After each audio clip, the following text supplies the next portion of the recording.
Hai Lutfi di sini. Kali ini saya akan membahas tentang etika sosial saat bertamu di luar negeri dan berkendara. Sebelumnya, kita akan membahas pengertian sosial. Apa itu sosial?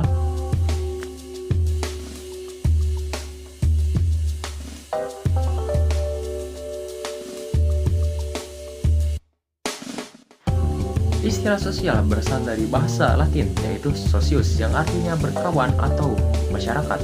Sosial memiliki arti umum, yaitu kemasyarakatan dalam arti sempit mendahulukan kepentingan bersama atau masyarakat.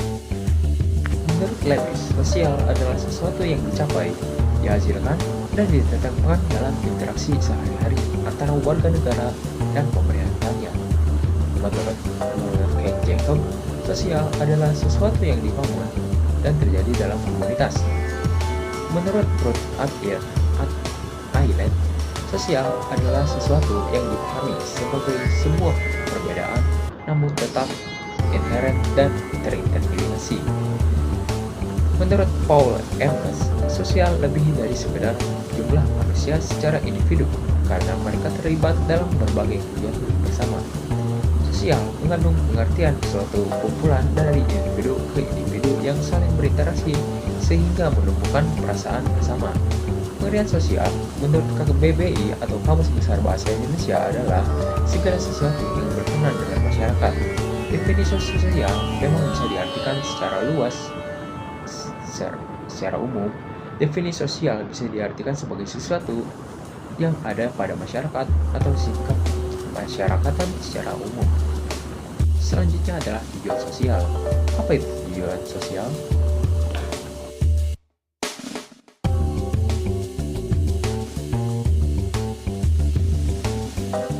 Tujuan sosial ada bagian. Yang pertama, memberikan pengetahuan dan keterampilan yang diperlukan dalam kehidupan masyarakat.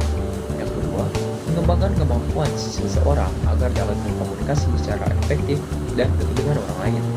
Yang ketiga adalah menerapkan nilai dan norma bertingkah laku sesuai peraturan dan kepercayaan masyarakat. Yang keempat adalah memahami peranan dan status sosial masing-masing individu. Selanjutnya adalah fungsi sosial. Apa saja fungsi sosial?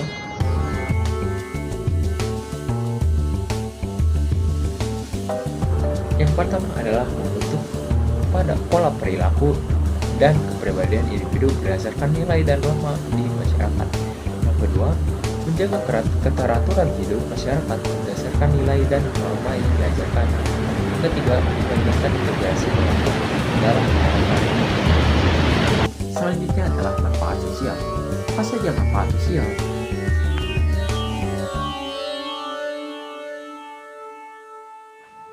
Pertama adalah kesejahteraan emosional dan mental. Meningkatkan perasaan bahagia melalui interaksi sosial, mengurangi resiko masalah kesejahteraan mental, membantu mengatasi stres dan kesepian, mendorong tumbuhnya empati dan kepedulian terhadap orang lain. Yang kedua adalah kesehatan fisik. Berinteraksi secara sosial dapat mendorong aktivitas fisik seperti berolahraga atau berjalan bersama. Kontak tatap muka melepaskan dopamin, mereda nyeri alami, dan oksitosin, menurunkan stres. Yang ketiga adalah pengembangan keterampilan, meningkatkan kemampuan komunikasi, kerjasama tim, kepemimpinan, dan pemecahan masalah, mengembangkan identitas, sikap, dan perspektif hidup, membantu dan menstimulasi kreativitas. Yang keempat adalah pengetahuan dan wawasan, memperluas pengetahuan dan wawasan karena mendapatkan informasi dan pengalaman dari orang lain yang beragam, mempelajari nilai, norma, dan kepercayaan yang ada dalam masyarakat. Hubungan sosial, membangun dan mempererat hubungan sosial yang kuat, membantu individu diterima di dalam masyarakat dengan menyesuaikan diri pada nilai dan norma yang berlaku. Kesuksesan karir dan bisnis, memberikan kesempatan untuk membantu jaringan yang bermanfaat bagi karir dan bisnis. Selanjutnya adalah dampak pelanggaran etika dalam sosialisasi. Seperti apa dampak pelanggaran etika dalam sosialisasi?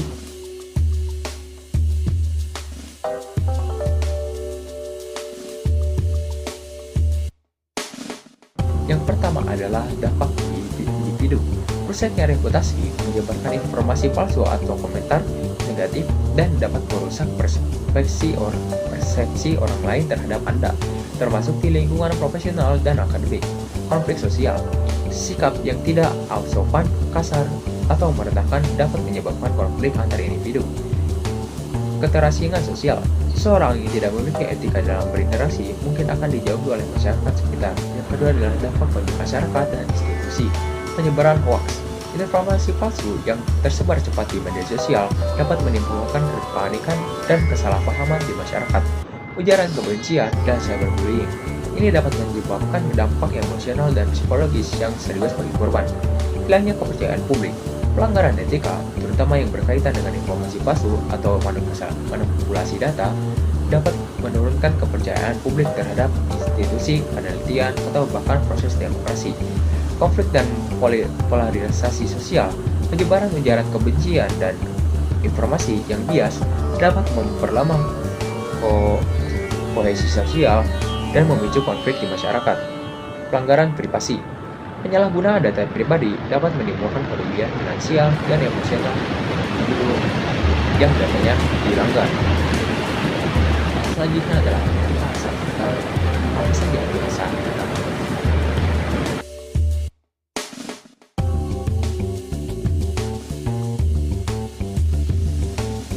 Yang pertama adalah meminta izin. Sebelum memasuki rumah orang lain, pentingnya kita untuk meminta izin. Ini menunjukkan rasa hormat terhadap tuan rumah. Yang kedua adalah pembiasaan. Mengucapkan salam saat memasuki rumah adalah bagian dari adab yang baik. Salam menciptakan suasana yang ramah dan hangat. Selain itu, mengucapkan salam artinya mendoakan orang lain agar selamat dan Allah merahmatinya. Yang ketiga adalah menjaga waktu. Pilihlah waktu yang tepat untuk bertamu. Hindari datang terlalu pagi atau terlalu larut malam. Selain itu, batasi waktu kunjungan agar tidak mengganggu aktivitas tuan rumah. Sebagai seorang muslim yang hidup di tengah masyarakat, tentu menjaga waktu kunjungan merupakan norma yang perlu dipahami. Hal ini ditujukan agar tidak mengganggu pemilik rumah untuk melakukan aktivitas. Yang keempat adalah bersikap sopan. Selama bertamu, jaga sikap dan perilaku agar tetap sopan. Hindari berbicara kasar atau melakukan hal-hal yang dapat membuat tuan rumah merasa tidak nyaman. Yang kelima adalah tidak mencampuri urusan tuan rumah. Hormati privasi tuan rumah, jangan mengganggu atau mencampuri urusan pribadi mereka tanpa izin. Sebagai tamu, sudah selayaknya tetap menjaga sikap agar tidak mencampuri urusan orang lain. Yang keenam adalah mengucapkan terima kasih. Setelah kunjungan, ucapkanlah terima kasih kepada tuan rumah atas kesambutan yang diberikan. Hal ini menunjukkan rasa penghargaan dan menjaga hubungan baik. Selanjutnya adalah etika sosial saat di luar negeri. Apa saja etika sosial saat di luar negeri?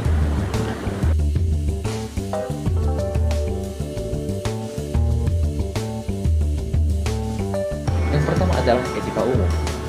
Hormati budaya lokal. Setiap negara memiliki norma dan tradisi unik yang perlu Anda hargai, mulai dari cara berpakaian hingga kebiasaan makan. Patuhi peraturan. Ikuti peraturan yang berlaku seperti peraturan di tempat umum atau transportasi, karena setiap negara bisa memiliki aturan yang berbeda. Pelajari bahasa lokal. Mempelajari sedikit bahasa lokal dapat membantu Anda berkomunikasi dengan lebih baik, memahami instruksi, dan lebih mudah berbaur dengan lingkungan sekitar. Hormati orang yang lebih tua. Menghormati orang yang lebih tua adalah etika yang paling banyak di budaya, terutama di Asia dan Afrika, di mana Anda mungkin diharapkan untuk menyapa mereka terlebih dahulu atau membiarkan mereka memimpin dalam situasi sosial. Yang kedua adalah etika saat makan. Cara makan di beberapa negara menyantap makanan dengan tangan adalah hal yang wajar, tapi gunakan tangan kanan karena tangan kiri dianggap tidak higienis, misalnya di India. Memberikan tip. Budaya memberikan tip berbeda dengan setiap negara. Di Amerika Serikat, tip adalah keharusan, sedangkan di negara lain seperti Denmark, biasanya layanan sudah termasuk dalam tagihan diet dari tip, tidak diperlukan. Tinggalkan alat makan dengan tinggalkan alat makan dengan benar setelah selesai makan. Letakkan garpu dan pisau di piring dengan cara tertentu untuk menandakan bahwa Anda sudah selesai, misalnya di Yunani. Jangan meminta sesuatu yang tidak disediakan. Jika sesuatu hidangan memerlukan keju tabur tetapi tidak disediakan, jangan meminta. Ini bisa dianggap tidak sopan karena dapat menyinggung koki, misalnya di Italia.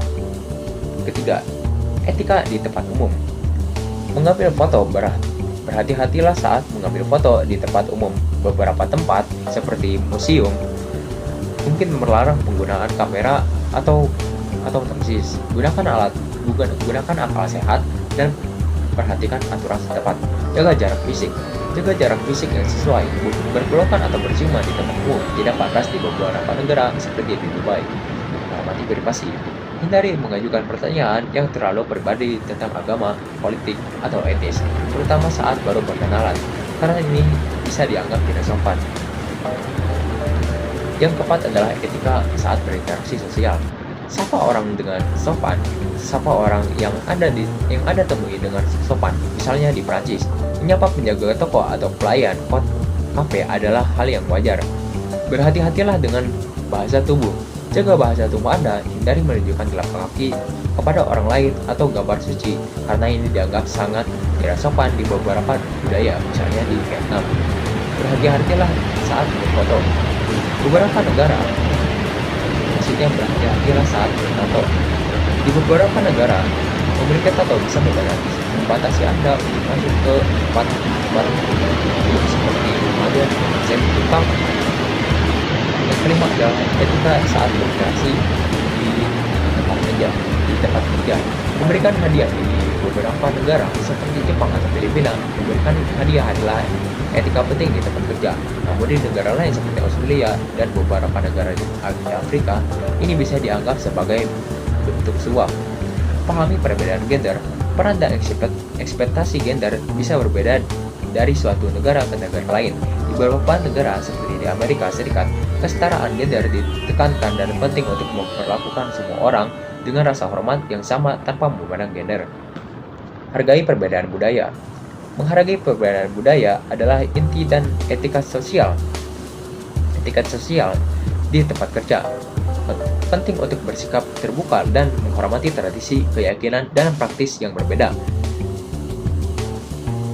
Selanjutnya, etika sosial saat berkendara. Seperti apa etika sosial saat berkendara?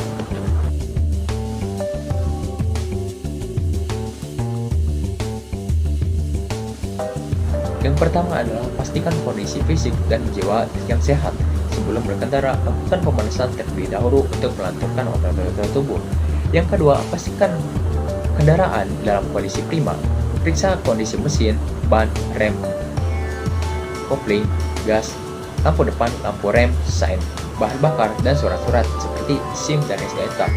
Gunakan pengaman yang sesuai dengan standar. Gunakan perlengkapan berkendara yang lengkap. Berperilakulah dengan santun di jalan, patuhi rambu-rambu lalu lintas, lalu perhatikan juga ketika berkendara. Berikan hak prioritas kepada pejalan kaki dan pengguna jalan yang lebih rentan. Jaga jarak aman dengan kendaraan lain. Dari berkendara dengan kecepatan tinggi, jangan menggunakan ponsel saat berkendara, dan berdoalah memohon keselamatan kepada Tuhan Yang Maha Esa. Demikian yang saya telah sampaikan. Sedia.